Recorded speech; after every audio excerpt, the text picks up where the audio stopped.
Olá pessoal, comentário aí da questão 34, que ela diz o seguinte: o gráfico de uma função g é semelhante ao gráfico de f de x igual a 3x mais b. Com b pertencente ao conjunto dos números reais, porém translade 5 unidades para cima. Então nós temos aqui o coeficiente b, certo? E ele em relação aqui à função g, ele está translado 5 unidades, ou seja, daqui até aqui 5 unidades. Tá ok? E aí, a primeira pergunta é: qual é o valor do coeficiente b? Então, eu quero descobrir qual o valor desse coeficiente b. Tá bom? Eu posso montar uma equaçãozinha para descobrir quem é esse coeficiente b, mas dá para eu descobrir só fazendo a análise do gráfico. Como assim, professor? É o seguinte, se ele é translado 5 unidades, né? Daqui até aqui é 5 unidades. Então, é só você decrescer até aqui que você chega no resultado. Ó. Do 3 até o 0, são 3 unidades. E aí, para completar as 5 unidades, você vai ter aqui, menos 1 e menos 2. Portanto, o valor de B vai ser quem? Menos 2, tá bom? Então, a solução aí da letra A, né, vai ser menos 2. O valor de B aqui é menos 2. Beleza? Tranquilo, né? Só translar aqui, daqui para cá são 5 unidades, como diz aqui, no texto. Do 3 até o 0 é 3 unidades, aí menos 1 dá 4 unidades, menos 2, 5 unidades. Então, o valor de B é menos 2. Letra B. Escreva a lei da função g, né? Aqui eu tenho a função f, né? E eu quero também descobrir quem é a função g, que é essa funçãozinha aqui do gráfico está em verde, tá? Muito simples de a gente determinar ela. Primeiro, já sei quem é o valor de b, que é 3, porque nós sabemos que o valor de b é o local onde a linha do gráfico corta o eixo y, portanto, na função g, o valor de b é 3, tá? E quem é o valor de a? Porque eu preciso determinar também quem é o valor de a. Bem simples também de determinar fazendo a análise do gráfico. Perceba o seguinte, que as retas, elas são retas paralelas.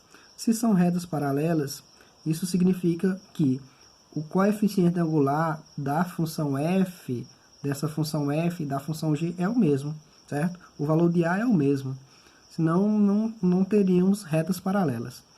Como o valor de a aqui na função f é 3, isso significa que na função g é 3 também. Portanto, o valor de a vai ser 3, porque é o mesmo da função f, e o valor de b é 3. E aí nós temos aí a função g, né? O valor de a é o mesmo da função f e o valor de b é 3. Ou seja, a função g, 3x mais 3. Muito simples, né?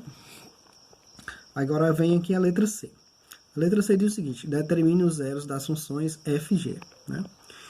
Para você determinar o zero das funções f e g, nós já sabemos aqui, a função f é 3x menos 2, aqui, e a função g, 3x mais 3. Para determinar os zeros, basta substituir o f de x por zero. Né? Então, aqui vai ficar 3x menos 2, que aí vai ser igual a zero. Fica uma equação de primeiro grau. Então, você tem 3x vai ser igual. Esse termo dependente, ele passa para o segundo membro. Como eu tinha menos 2, ele passa 2 positivo. Né? Como eu quero descobrir só o valor de x, esse 3 que está multiplicando, ele passa dividindo. Ou seja, x vai ser igual a 2/3. Esse é o zero da função f, zero raiz da função f. Né? E da função g? Faz o mesmo processo. Troca o g de x por quem? Por zero. Então, você vai ter a equação 3x mais 3, que é igual a zero. Transfere esse termo dependente para o segundo membro. Então, eu tinha mais 3, ele passa a menos 3. E como você quer determinar o valor de x, você conserva aqui esse menos 3. E esse 3 que está multiplicando passa dividindo.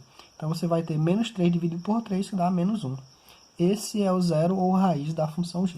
Ok? Então, isso responde a perguntinha da letra C. E para finalizar, pede para você realizar o estudo do sinal das funções f e g. Olha, vamos lá. O estudo do sinal das funções f e g. Primeiro, olhando aqui para as funções, tenho o coeficiente angular, que é o valor de a, ele é positivo, certo? Portanto, ele é maior do que zero. E valor de a positivo, ou seja, maior do que zero, a função ela vai ser crescente, tá bem? Então, tanto a função f quanto a função g, elas vão ser crescentes porque o valor de a é maior do que zero. Aí você desenha aqui o eixo da horizontal, que é o eixo x, o domínio da função, né? Porque o eixo do sinal se baseia no domínio da função, nos valores de x, tá certo? E aí, como a função é crescente, a inclinação do gráfico para a direita, ok? Aí você pega o zero da função de cada uma delas, né? No caso da função f é 2/3. Então eu coloquei aqui, ó, o zero da função é o instante em que a função é nula, não é nem positiva nem negativa, certo? E aí valores maiores do que 2/3 tornam a função positiva. Pode ver que ela fica acima do eixo x. E valores de x menores do que 2/3, a função ela fica negativa, abaixo do eixo x, ok? Então tá aí o estudo do sinal da função f, ó. Se x for igual a 2/3, f de x vai ser igual a zero, que é no instante em que a função é nula. Se você tiver valores de x maiores do que 2/3, o f de x vai ser maior do que zero, ou seja, vai ser positivo, né? E, finalizando, se o x for menor do que 2/3, f de x vai ser menor do que zero, ou seja, vai ser a parte negativa. Valores menores do que 2/3, a parte vai ser negativa, ok?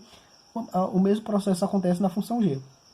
Nós temos aqui, o valor de a vai ser maior do que zero, portanto, g é crescente. A função g ela é crescente, inclinação para a direita. Nós temos aqui o eixo x, né, que é o eixo das abscissas.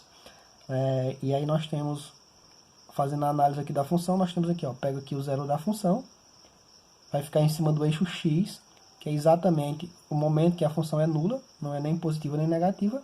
E aí, como a função ela é crescente, valores maiores do que o menos 1 torna a função positiva. Perceba que o gráfico está acima do eixo x, tá? E valores menores do que menos 1, a função ela é negativa. Perceba que ele está abaixo do eixo x, ok? Então tá aí. Se x é igual a menos 1, g de x é igual a zero, que é no momento que ela é nula. Se x é maior do que menos 1, g de x é maior do que zero, é a parte que é positiva. Para qualquer valor maior do que menos 1, você vai ter valores positivos. E finalizando, se x menor do que menos 1, g de x vai ser menor do que zero. Ou seja, todo e qualquer valor menor do que menos 1 aqui é a parte negativa da função. Ok, pessoal? É isso aí. Um abraço a todos e até a próxima.